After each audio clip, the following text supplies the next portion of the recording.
he was in the van, the big van, and he took a wrong turn. Yeah. And he ended up in this kind of deserted highway. Oh, and God. sure enough, he tried to back up and turn around. Yeah.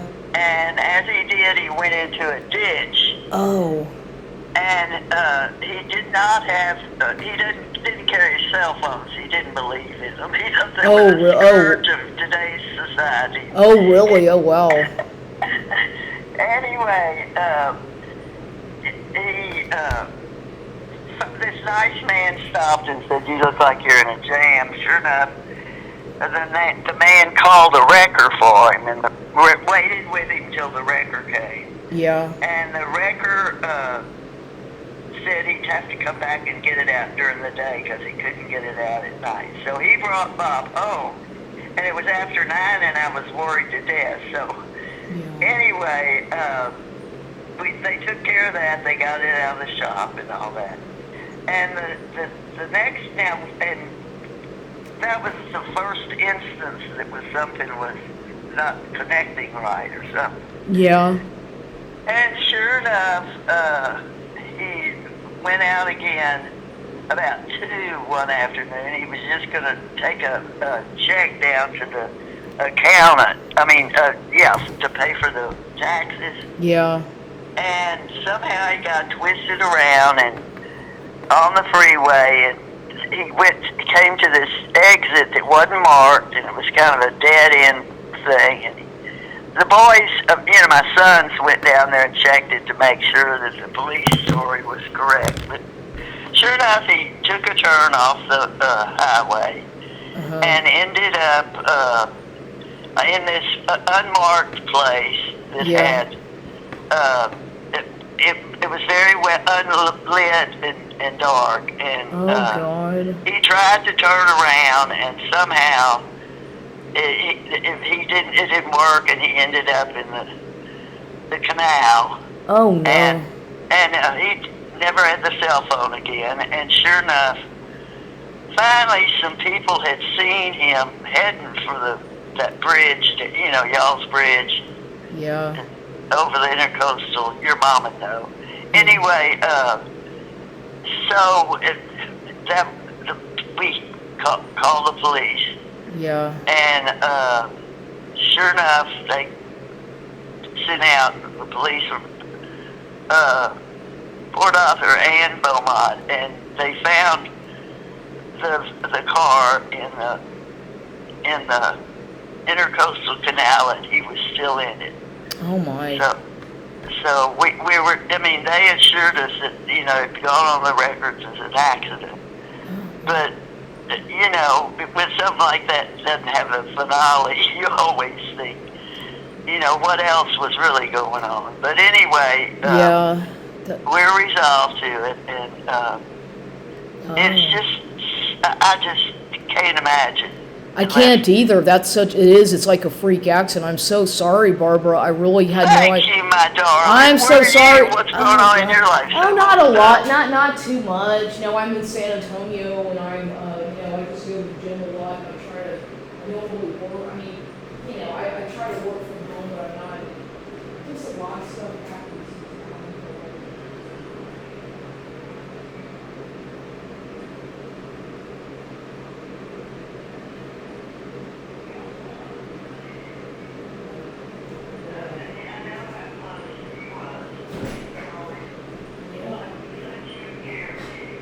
I know, and I was convinced that he may have been my father, and I still wonder, but I don't know. There's just a lot of weird stuff that has happened in my life as well, but yeah, I don't know. I can't believe that I just can't believe that. And I just remember, I haven't seen you two in so long. The last time I saw you was at Evelyn's funeral, and that was so long ago, but I still remember you so well. And I know it, and it was, you were kind of in shock, I think. Yeah, I know, I was, and I bet. Now, when did he pass away you said September. I'm looking at, I found his obituary. I just found his obituary because I get interested in these kinds of things, and I'm looking at his photo and obituary. I just can't, I just can't, I had no idea. I wish I would have known. And it's been, I've been meaning to call for so long. I've been like, I want to call Barbara and Bob and say hello. I know it. And I just. We always just loved you. You were so special. I mean, you still Oh. are, but we haven't seen you in so long. But I'm just so glad you called. Are you doing okay? Do you have people helping you out and all that? Or you? Yeah, I had a couple of little strokes. Uh-oh. Yeah. Before all of this started, and it was just a real surprising thing because we've been pretty well under lockdown, all doing the corona thing. Yeah, yeah. And then it just kept going and going, and that was another thing that was I was hoping that I didn't say or do something to Bob that set him off. But the boys are pretty sure that it was either, and the doctor said he did not ever diagnose him with Alzheimer's. But he said, senility wears the disguise of Alzheimer's for a while. Mm-hmm. So it could have been, and Bob was a very private person, He didn't like to just open up to anybody, but he always felt you, and it brought him closer to feeling, your daddy and all that. Yeah. Well. But I have no ever have any hint or any knowledge that Alan was anything other than your uncle. And he really just loved you. Yeah. Well, thank you. And he felt real protective. Alan was like that about women. He was. I think it was because of your grandmother. Yes, I think so. I got along really well with Peaches and Pops and Alan and my dad's side. Yeah, not so much my mother's side. I don't really know, but my dad's side, yeah, I did. I was close to them. Alan he really didn't like the way they split up and all that. Yeah, I don't even. And you were the victim, pretty much. Yeah, thank you, exactly. And I don't even get along with Kenny. We just don't get along, and it's really weird. But I've accepted that, and I try not to let it get to me, but it is pretty weird, but. Well, I am so proud of you, because something like that, any kind of that, oh my gosh, it can drag you down into the mud, I tell you. Yes, you're right. And you're too smart to go there, Oh, thank you. Life's precious. Yeah, thank you, Barbara. I appreciate your insight, because you're right. You never know what can happen, and. No, I'm telling you, I was gobsmacked when this thing happened with Bob. It was like, it was just a normal day. It was in the day. It was in the daylight. All over, Just in the middle of the day, it happened in the daytime. Yeah, he just disappeared. Yeah, gosh, that's so weird. And I never saw him again. And usually he would give me a little kiss and say, I'm going to do this or that or the other. Yeah. But I don't think he did. So anyway, but it's all okay. The boys have been real sweet to me. They both live in Austin. But they kind of rotate. One will come and stay for about 10 days, a week or so, or not quite a week. They've got families. Yeah. But they, keep up with the house, and Graham takes care of he's my accountant, my financier. Yeah, well, that's and they've really stepped into and they're picking up the ball and running with it. So I'm blessed in that way. Yeah. But other than that, I just kind of sit around here. And I watch a lot of TV. I can probably tell you all about it. Any and every old movie you've ever seen. Yeah, well, it's okay. That's fine. I've got some friends that come by, and a really sweet housekeeper that just checks on me all the time. You're still in the same house that you? Oh yeah. Wow. He left it to me. Totally. And so I told the boys, I'm sorry, I've been here too long. I just can't, and I don't want to go to a home, and I'm certainly not socializing, so I don't need to. Yeah. So it's just kind of a nice way to Well, it's your home. That's warm night, you yeah, know? that's your home. That's where you feel most comfortable. So It yeah. really is, and all my things, and I have the cutest, funniest little labradoodle. She's just a little old fuzzy thing, and she's full of love. And How old is she? she's about, not quite a year. Oh. She's about 8, 9 months, and she's hilarious. She barks at the wind. That's She's big, vicious, little tiny. That's good that you have a companion. That's great that you have a dog or something. You know. She does. I mean, she's as much like a companion. She checks on me and follows me around. Oh, that's sweet. Where are you still in Houston? No, Barbara, I live in San Antonio. Oh, that's right. Yeah. I remember. Yeah, no, it's okay. I've been here since 2016. Right. Yeah. Do you work or anything? I'm not at the moment necessarily, but I do stay really, really busy. I go to the gym every day, and I kind of work from home, I guess you could say, but I don't work like a full-time job. 9 to 5, yeah. No, that just never. I'd have a lot. I'm always doing something and stay really busy, but no, I haven't. Nah, I'm not really. I'm looking for something that I can make money from home, but it's just right now it's been kind of difficult. But Yeah, I'm sure it is.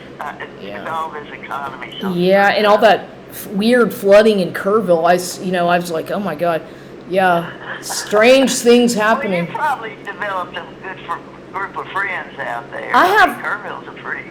Oh, I don't live in Kerrville, but I'm not that far. But just all those recent floodings that happened there. Oh God, was that scary or what? I know. I couldn't believe it because I went to that Camp Mystic and all those little girls who passed away and all these people.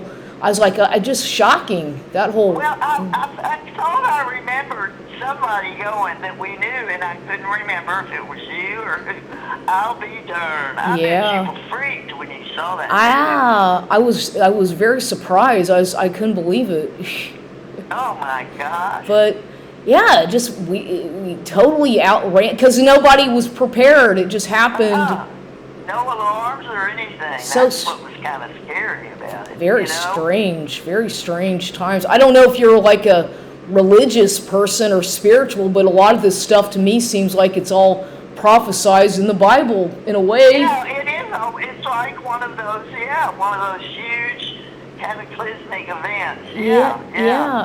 Yeah. Oh, wow. That's really something. Yeah. Well, so where is your mama these days? Is she remarried or anything? Oh, I don't know. Well, I mean, she lives in Mexico, and I barely ever talk to her, and when we do talk, it's only for like about 5 minutes, and I think she's involved with this man named Jose, who she's been with for, gosh, I guess almost 10 years now, and yeah, but they're not married, but they both live out there in San Miguel, Mexico, because he's Cuban. Yeah. He's originally. She always loved Mexico. Yeah. So she. And Gwen too.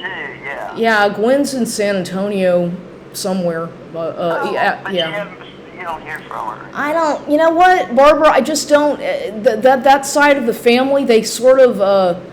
They don't really. They kind of exclude me a lot. So I sort of gave up trying to like be included or called because it's almost like they just sort of. It's really weird. I don't know how to explain it, but I don't really feel there's much of a connection with them anymore, and I just have kind of decided that for my own interests and my well-being, I sort of have to kind of play like they're gone and they're dead, because that's kind of how it feels anyway. So I'm basically don't really have anybody, and I'm okay with that too. Well, you have to remember, when your grandfather died. Pops? Yeah. And that was just really a schism, Oh, that was... Your mom was she was very private about it for a long time. Yeah, when Pop... talk about it with us, even after the years, we were a couple friends. But when she did... Yeah. There was a combination of wistfulness and sadness and a twinge of abandonment. There was almost a little seething layer of how could he do that to us, And it's weird, Barbara, because my mother, she's got I think she's got a lot of secrets and stuff that, obviously there's something, she keeps a lot of secrets. And I'll probably never know, but I have figured out a lot of things, and I know that she is not one to be honest about things, but, Right. yeah, that's just her nature, and I don't really. Well, and that's the way they had to grow, she had to grow up, protection. Yeah, I don't know what her entire story is, but she's just kind of, I don't know, but you're right. When Pops died, that was like 2004. Or no, it was like 2001, I think, because I was still at I had just gotten out of college. I remember at UT Austin, and he died, and I was in shock because I had been visiting him a lot at his house over there in Memorial, and he was at home. Yeah, that's right. Yeah, he was living at home, and the nurse, he had like a nurse that was there 24/7, and I was there when he died. I remember I got to see his body when they. I remember I got to see him in his last moments, and then he died, and it was weird. Oh, good Lord. Yeah. Oh, that's awful. Yeah, it was weird, but it happens. And you couldn't do anything about it, yeah. No, but it is what it is, but it's just. Well, right, and you just got to put it into place and close the box for a while. Was Bob, but what was Bob cremated, though, or was he buried? Yeah, Yeah. He wanted to be, and we didn't make a big deal out of it. Bob was a pretty private guy, He didn't like that. He got enough publicity with growing up, because his daddy was a really bad alcoholic. Oh, I didn't know that. He used to have to drive his daddy up to the rehab place in Dallas. Really? Every time he got messed up, and that, you've been through different situations with the same feeling of, it's dumped on me now, and so I don't know, there's just, life does that, it just kicks you in the dirt for a while. You just got to dig your way up as far as you can. Yeah. But I'm so glad to hear you. You sound like you're sane and committed, and that you're working through some stuff. Yeah, definitely. That's not easy, is it? It's not easy, but I'm doing the best I can. But thank you. I'm glad to at least call and say hello. And if you ever want to talk or need anything, you can give me a call or let me know. I will keep that in mind, my dear. Okay. And I still love you to pieces. Well, I haven't heard that, from Carter, your brother or any of them. Really? Well, I don't. I don't talk to them either. So. Yeah. Yeah. But he's still in California, right? As far as I know. I don't even know. I think so. Well, just don't carry it around with you. I don't, but it's in my best interest to not have any communication with these people. Thank you. You're very wise. I agree with you. That's all. It's like they let them go about their lives as long as they leave me alone. I don't really care. And you let them carry their own. Yeah, it's not my burden. Luggage. That's why and that's the way I have to live, and it's better for me like that. So. I think you're a wise woman. Thank you, Barbara. Well, you keep in touch every now and then. I love talking to you. I love talking to you too. And if my number, save my number if it comes up on your caller ID or whatever. It will, and I will. I've got it. I think we have it in our. Well, book, this is a new. This is a new one. Is it the same as it used to be? No, because I had to change it again. I changed it, so it's. Oh, okay. Whatever. Well, it'll come up. Yeah. It's on my thing. Okay, Barbara. Well, listen. If you ever need something, or if you ever want me to go visit you, or just let me know, because I'd be happy to. It would be nice to maybe one day visit you or something. So. That sounds like a deal. Okay. I just love hearing from you, Lindsay. Thank you so much for calling. And I'm so sorry about Bob. I really am. Oh, I know it. He was crazy about you, all y'all's family. Well. He really was. Thank you. Take care of yourself. You too. Don't let it get you, girl. I won't. You have a good day, rest of your day, okay, Barbara? Okay, and you have a good life, my dear, please. Thank you. Bye-bye. Love you, dear. Love Bye-bye. you. Bye.